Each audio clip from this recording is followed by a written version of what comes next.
Hello. Day 13 of the challenge, I think it is, because tomorrow's the last day. This morning, the repairs didn't get done yesterday, so this morning that was our first job. We eventually found a rickshaw mechanic, and he was actually absolutely amazing. In fact, I say there was three of them. They were only youngish lads, like I think one was 18, he was the apprentice, and then there was a couple of ones that were like 22, 23, absolutely amazing. We had several repairs done. For anyone who's mechanically minded, we had the fuel tank drained and cleaned. We had all the fuel pipes cleaned. We had a new fuel filter fitted. We had a new drive shaft fitted. We had new boots fitted. I don't know what they are, but we had those. And we had a new wheel bearing fitted. And it genuinely did need all those things. Like every time they took a part off, they would show us, and my dad being a mechanic would go, yeah, that's actually damaged, that part. And some of the issues we knew about anyway. Now, the only problem is that apparently on the inside of the fuel tank is like a coating, and the tank is that old that all the coating on the inside is just flaking off and going into the fuel. So the issue that we've had for the past 2 weeks with fuel and loss of power and all that is basically down to this, and we only discovered it on, like, next to the last day.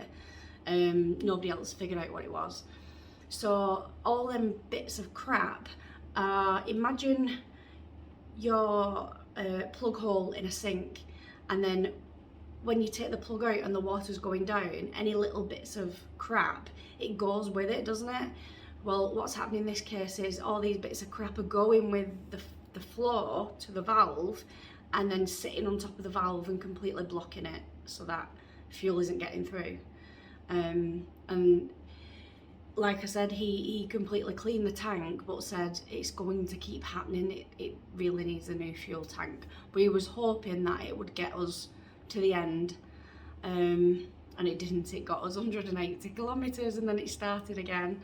And yeah, it's just been breakdown, and we're trying to clear the blockages ourselves, and yeah, it's been another terrible evening. But once we got it sorted this morning, I decided that we needed to do one last thing in Jaipur before we left, and that was the Galta G Temple, which is more commonly known as the Monkey Temple. Again, this is somewhere that I went 9 years ago with Barry and Aidan, and it's amazing. Like, it's absolutely beautiful, ancient temples that are absolutely gorgeous. There's like I think they would have originally been like a some sort of bathing pool, obviously a bathing pool, like as part of getting clean for religious ceremonies or something like that. But now they're just used as public swimming pools for locals. But it's beautiful. We ended up going at it from the other side of the hill, so we had to go up the hill to come back down to the temples. When I'd gone there 9 years ago, our driver very cleverly took us to the bit at the bottom where you just walk through. So my dad was just absolutely exhausted. He was like, "You're trying to kill me off," like as he's panting and puffing trying to get up this hill. There was a couple of young lads. They were 14 years old. They sort of claimed us as the what's the word? I don't know, like they were our tour guide basically. Obviously we knew we were going to have to pay them, but they were so lovable and so nice and friendly, and yeah, obviously they're doing it for the money, but they were just really nice lads. And I was picking the brains about India and about schooling and life in general and things like that. And then they knew lots of stuff about the temple, about the religion, the history of it, all that. So it was really, really good. And then they had me hand feeding monkeys sitting on my shoulder, monkeys literally all over my face as they were reaching across me to get food.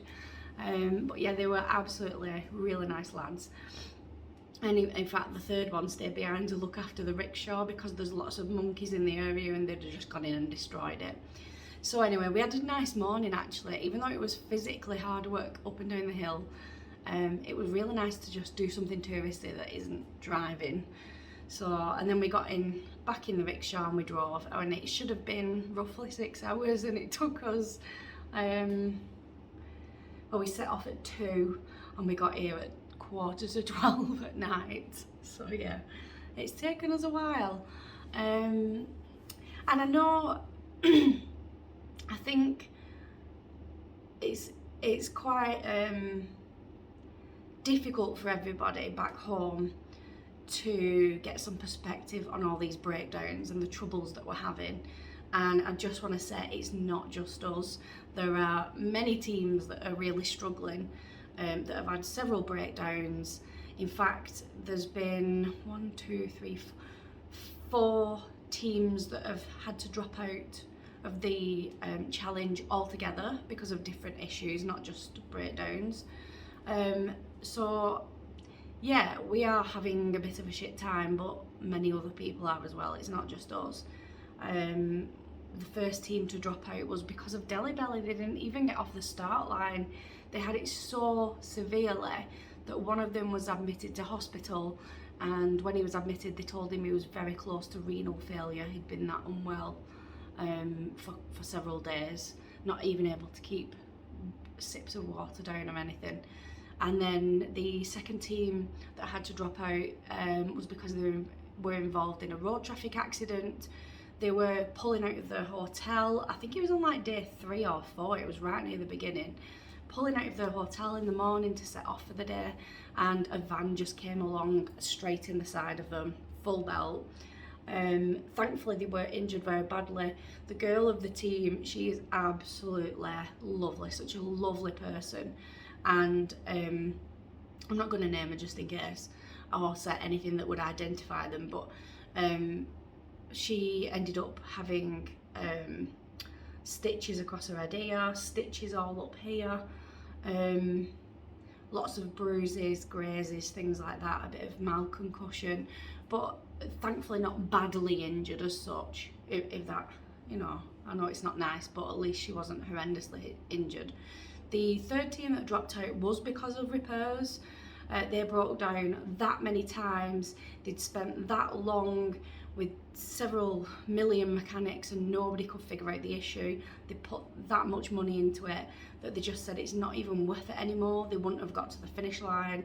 They was barely getting anywhere, and this again was probably halfway through. And then the fourth team to drop out was because they'd had an accident at the hotel one night. They were up on a glass roof of a hotel filming something, and one of them fell through the glass roof. Luckily he only fell 1 floor into the, you know, the floor below, but he has had to have surgery on his arm. It was broken that badly. So yeah, we have had it difficult, and I've complained about being exhausted and not having anything to eat, and we've run out of money. Well, we couldn't access our money, so we had no money at one point, but actually there's people out there that have had it far more difficult than we have, which is hard to believe, I know. So yeah, tomorrow's the last day. From the top of my head it's supposed to be, I think it's like 260 kilometers ish, I think, maybe a bit more. No, I think that's about right. And in theory that should be an easy day, but seeing as we are still having issues with the fuel tank, I'm assuming it's going to be a difficult day again tomorrow. But yeah, so I am off to bed, and I'll see you all at the finish line hopefully. Bye. Here we go, tonight's room.